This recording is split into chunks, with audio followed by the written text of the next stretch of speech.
শিমের দারুণ টেস্টি এই রেসিপি গরম ভাত, রুটি, লুচি, পরোটা সব কিছুর সাথে জমে যাবে। নমস্কার বন্ধুরা, আমি সোমার রান্নাঘরের আরও একটা নতুন পর্বে আপনাদের সবাইকে অনেক স্বাগত।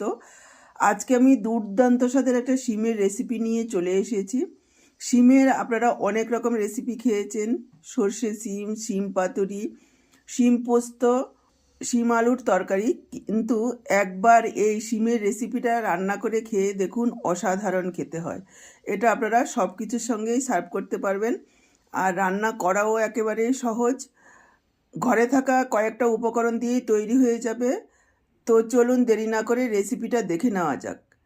আজকে দুর্দান্ত স্বাদের এই শিমের রেসিপিটা করার জন্য দেখুন, আমি এখানে নিয়েছি 400 গ্রাম শিম। শিমগুলোকে প্রথমে আমাদের কেটে নিতে হবে।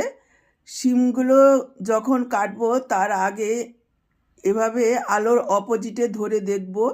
অনেক সময় শিমের ভেতরে পোকা থাকে, উপর থেকে বোঝা যায় না, কিন্তু আলোর দিকে ধরলে পরে ভেতরে দেখা যায়, তখন বোঝা যায় যে পোকা আছে কি না।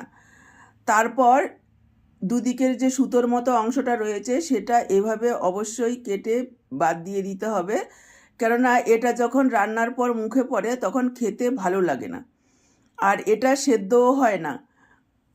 সেজন্য প্রথমে আমাদের এই দুদিকে শিটটাকে বাদ দিয়ে দিতে হবে।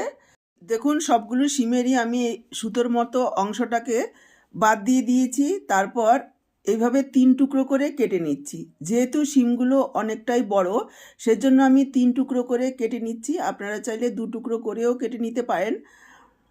যদি খুব বেশি ছোট সাইজের শিম হয় তাহলে গোটাও রেখে দিতে পারেন, আর না হয় নিজেদের পছন্দ অনুযায়ী কেটে নেবেন।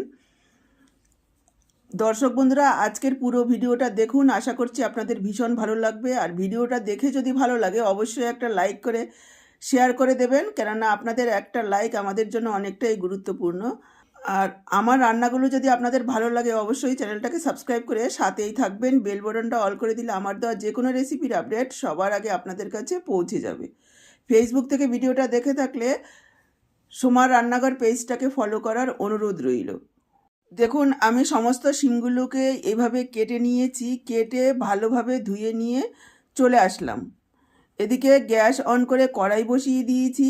দিয়ে দিচ্ছি সর্ষের তেল 2 টেবিল চামচ পরিমাণ। তেলের পরিমাণ আপনারা প্রয়োজন অনুসারে বা ইচ্ছে অনুযায়ী কম বেশি করে নেবেন। আর এই রান্নাটা কিন্তু সর্ষের তেলেই বেশি ভালো লাগবে খেতে। আপনারা চাইলে আপনাদের পছন্দ অনুযায়ী যে কোনো রান্নার তেল দিয়েই করতে পারেন। এবার তেলের মধ্যে দিয়ে দিলাম একটু লবণ পরিমাণ মতো, আর দিয়ে দিচ্ছি সামান্য একটু হলুদ গুঁড়ো। একটু মিশিয়ে নেব।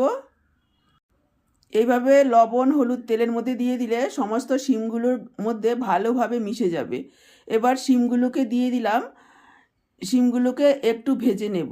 গ্যাসের ফ্লেমটাকে মিডিয়ামে রেখে প্রায় 4-5 মিনিট সময় নিয়ে শিমগুলোকে ভেজে নেব। এইভাবে শিমগুলো ভেজে নিলে শিমের যে নিজস্ব একটা গন্ধ রয়েছে সেটা আর থাকবে না, যার কারণে অনেকেই শিম খেতে পছন্দ করে না। এইভাবে একটু ভেজে নিলে সেই গন্ধটা আর থাকবে না, শিমগুলো খেতে ভালো লাগবে। আপনারা চাইলে ভাপিয়ে নিয়েও করতে পারেন। মোটামুটি জল ফুটলে পরে 2 মিনিট মতো একটু ভাপিয়ে নেবেন, কিন্তু একেবারে নরম করে সেদ্ধ করা যাবে না। তবে ভাপিয়ে নেওয়ার থেকে এইভাবে যদি ভেজে নেওয়া হয় তাহলে শিমগুলো খেতে বেশি ভালো লাগবে। প্রায় 4-5 মিনিট সময় নিয়ে আমি শিমগুলোকে ভেজে নেব। এই সময়ে দেখুন, আমি এদিকে নিয়েছি 2টো মিডিয়াম সাইজের পেঁয়াজ, আর নিয়েছি 4টে কাঁচা লঙ্কা, আর নিয়েছি প্রায় 10-12টা রসুনের কোয়া। কাঁচা লঙ্কাগুলোকে এইভাবে একটু চিড়ে নেব, আর রসুনগুলোকেও একটু কুচি করে নিচ্ছি। আপনারা চাইলে থেতো করেও দিতে পারেন, তবে কুচি করে দিলে দেখতেও ভালো লাগবে, খেতেও ভালো লাগবে।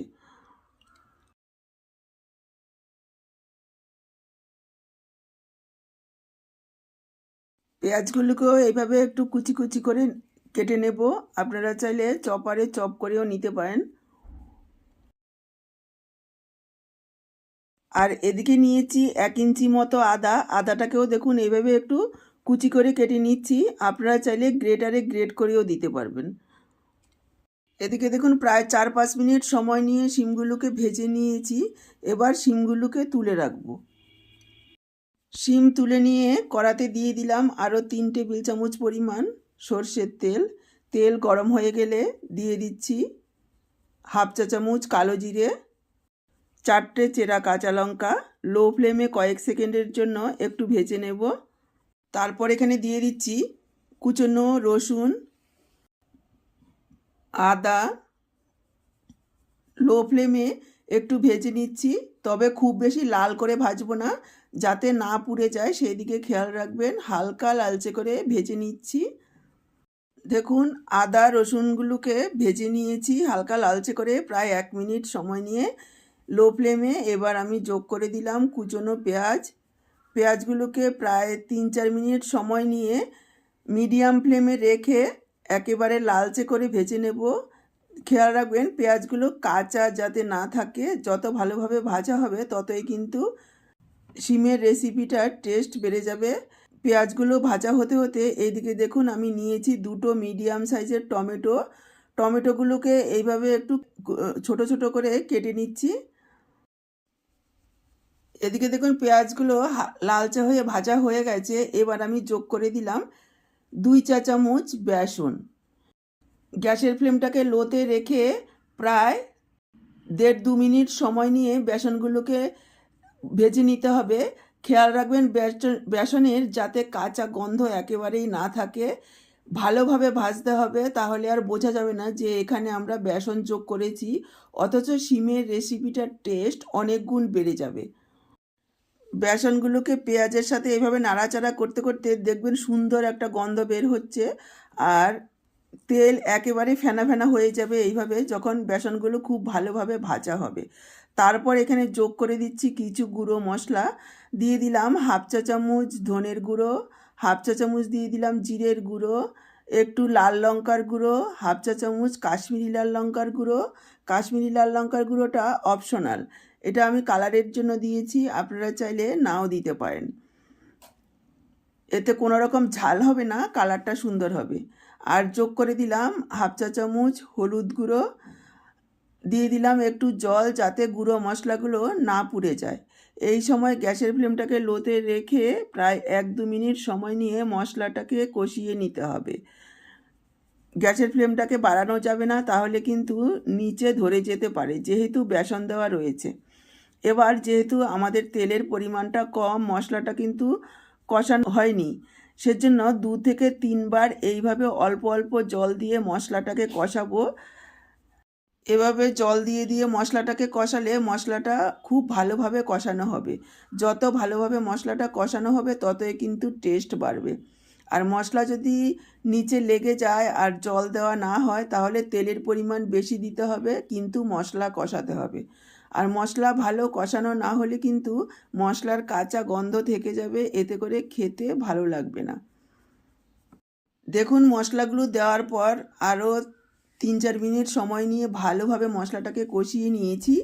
এবার আমি যোগ করে দিলাম কুচনো টমেটো।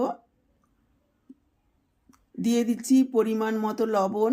পুরো রান্নায় যতটা লবণ লাগবে আমি এখানে দিয়ে দিয়েছি। আর দিয়ে দিলাম হাফ চা চামচ চিনি। যেহেতু টমেটোর পরিমাণটা বেশি, একটু মিষ্টি দিলে স্বাদের ব্যালেন্স হবে। আর আপনারা যারা রান্নায় চিনি অপছন্দ করেন তারা স্কিপ করবেন, চাইলে গুঁড়ো দিতে পারেন। এখানে আমি দিয়ে দিলাম একটু গরম মশলার গুঁড়ো। লবণটা এই সময় দেওয়ার কারণে টমেটোগুলো খুব তাড়াতাড়ি নরম হয়ে যাবে। আর চিনি এই সময় দিলে যেমন কালারটা ভালো আসবে, সেরকমই খেতেও ভালো লাগবে। এবার আবারও অল্প অল্প জল দিয়ে মশলাটাকে কষাবো। যেহেতু বেসন দেওয়া রয়েছে, নিচে লেগে যাওয়ার একটা ভয় থাকবে, খেয়াল রাখবেন যাতে নিচে লেগে না যায়। এবার সব কিছু খুব ভালোভাবে মিশিয়ে নেব। মিশিয়ে নিয়ে ঢাকা দিয়ে দেব। ঢাকা দিয়ে প্রায় 3-4 মিনিট সময় নিয়ে মশলাটাকে খুব ভালোভাবে কষিয়ে নেব। আবারও দেখুন ঢাকা দিয়ে প্রায় 3-4 মিনিট ধরে মশলাটাকে খুব ভালোভাবে কষিয়ে নিয়েছি। যেহেতু তেলের পরিমাণ কম, সেজন্য কম তেলই ছেড়েছে। আরও একটু নাড়াচাড়া করে নিচ্ছি। দর্শক বন্ধুরা, যদিও একটু সময় নিয়ে পরিশ্রম করে রান্নাটা করতে হয়, কিন্তু খেতে কিন্তু অসাধারণ হয়।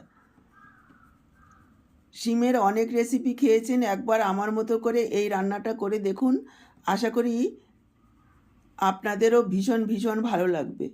দেখুন মশলাটা খুব ভালোভাবে কষিয়ে নেওয়ার পর এখানে আমি যোগ করে দিলাম ভেজে রাখা শিমগুলো দেওয়ার পর আরও 3-4 মিনিট এভাবে কষিয়ে নিতে হবে। নাড়াচাড়া করে মিশিয়ে নিয়ে আবারও একটু ঢেকে দিচ্ছি।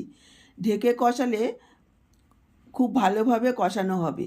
এইভাবে কষালে পরে মশলাটা শিমের ভেতরে খুব ভালোভাবে ঢুকে যাবে, শিমগুলো খেতে ভালো লাগবে।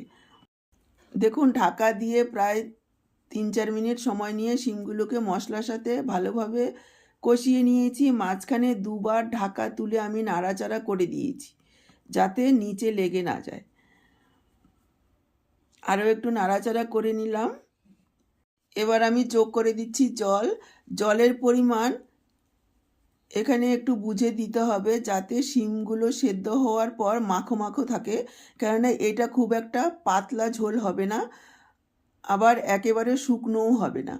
একটু নরম রাখতে হবে, তাহলে ঠান্ডা হওয়ার সাথে সাথে শুকনো শুকনো হয়ে যাবে। যেহেতু বেসন দেওয়া রয়েছে ঝোল কিন্তু টেনে নেবে। এবার আমি এখানে 2 কাপ পরিমাণ জল যোগ করে মিশিয়ে দিলাম। প্রথমে হাই ফ্লেমে রেখে প্রায় 3-4 মিনিট ফুটিয়ে নেব। যখন খুব ভালোভাবে ফুটে যাবে তারপর ঢাকা দিয়ে লো ফ্লেমে আরও 7-8 মিনিট রান্না করে নেব, যাতে শিমগুলো খুব ভালোভাবে সুসেদ্ধ হয়ে যায়। এই সময় দেখুন আমি এখানে নিয়েছি কিছুটা ধনেপাতাগুলোকে কেটে নিচ্ছি।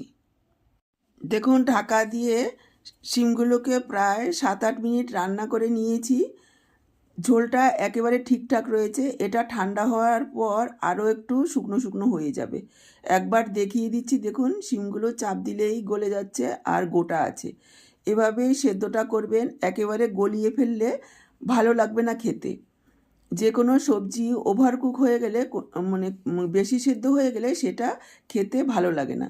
এবার কুচনো ধনেপাতাটা দিয়ে খুব ভালোভাবে মিশিয়ে নিলাম আর গ্যাসটাকে অফ করে দেব।